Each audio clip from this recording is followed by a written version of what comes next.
I want to talk about the origins of codependency, where codependency comes from, and why it happens, because it's not a coincidence. It can be related to a specific time in a person's life.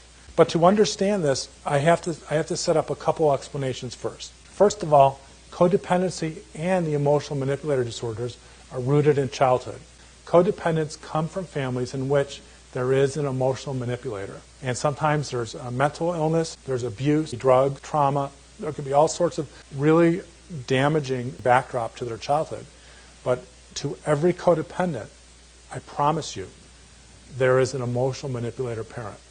Because codependency can be traced back to the child's first 5 years of life, how they coped with the narcissism of the emotional manipulator. So let's first set up what does an emotional manipulator expect when they have children. Emotional manipulators have, like all narcissists, this idea that a child is going to be there for them. The child's going to make them feel good about themselves. They're going to love this child like they were never loved. This child has so much expectation placed on him or her. The child is not loved unconditionally, because emotional manipulators cannot love unconditionally. This child is loved when he or she makes the emotional manipulator feel good about themselves. The child that can make the emotional manipulator feel good about themselves gets love, gets attention, gets adoration. So this child who can figure out how to adapt, how to make their parent feel good about themselves, is a child who Alice Miller, or was what I call the pleasing child. Because the EMM will neglect or abuse a child that doesn't conform to their needs, that does not make them feel good about themselves. But the child that can figure out a way to make their parent feel good about themselves, gets the attention that they need, which is going to delineate the two paths for the children. One is as the abused, neglected child that's going to become the future emotional manipulator, which we will talk about after lunch, and the child who's going to learn to be this pleasing child. Pleased EMMs want to care for their children. They feel whole and competent when their child seems to need them or want them. They are motivated to taking care of their child's needs because, think about the narcissist, it makes them feel good. And of course, in return, they love this child, and to an outsider, we know it's conditional love, because we know that if the child should somehow react negatively or start to say no or start to behave in ways that embarrass the emotional manipulator, that love that child was showered changes and goes away. Successful adaptation requires the child to learn the conditions, to respond quickly and accurately to the demands and the cues of the emotional manipulator. Alice Miller, who wrote the book, but in her book, she postulated that we therapists become the way that we are because we were born to parents who were narcissists. And we learned early on to adapt, to make the parent feel good about themselves.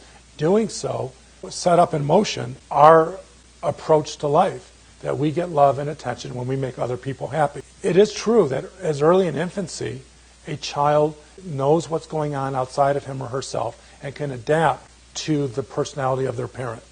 This child learns to respond quickly and accurately to this narcissist's cues or demands, to develop a radar, to be hypervigilant, to be able to predict the EMM's moods, to avoid their triggers at all costs or rage, because doing so staves off neglect, abuse, and abandonment and garners them this conditional love.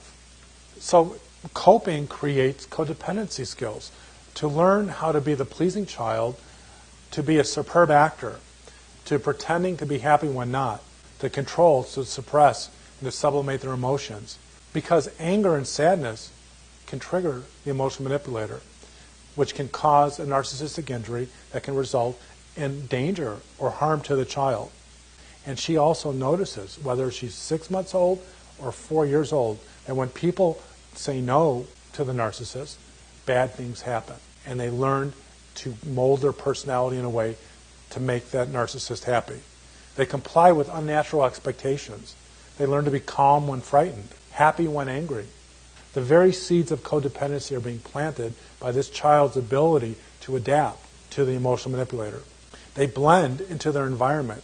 They're like chameleons. They sense what they need to be, and they become that person to get the love and attention that they need and to keep from becoming the object of anger or embarrassment. This child, who's going to eventually become codependent, grows up with what I call premature maturity. They develop self-esteem around their abilities to be the caretaker for adults and children, to controlling their own risky emotions and responses, to behave as an adult before their time. As a child gets older, the child parents the EMM. There's a role reversal. It's as if the child has a relationship with their parent where they learn to manage their parents' emotions because they learn that's how they stay from their parents' wrath, depression. So we talk about the emotional manipulator's relationship with the child who's going to be codependent. It's unhealthy. It's enmeshed. The emotional manipulator relies on this child to meet their emotional needs. A powerless child who doesn't have boundaries. See, the narcissist is unable to have emotional relationships with adults because we know that they're unable. And so they might always be fighting and arguing or in conflict with other people, but they'll turn to this powerless child to make themselves feel good about themselves, to meet their own needs. It's a role reversal that has profound consequences in their psychological development.